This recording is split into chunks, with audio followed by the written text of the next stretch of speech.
Hi guys! So, comment nyo po yung mga idol no.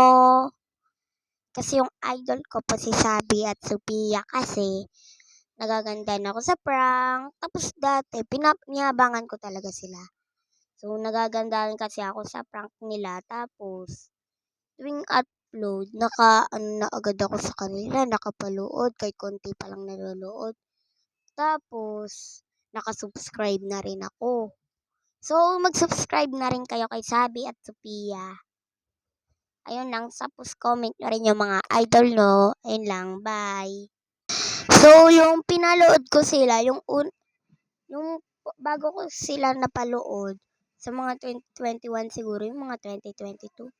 So, basta, sino kayo sa dalawa yun? Ayun, mga pinapaload ko na sila.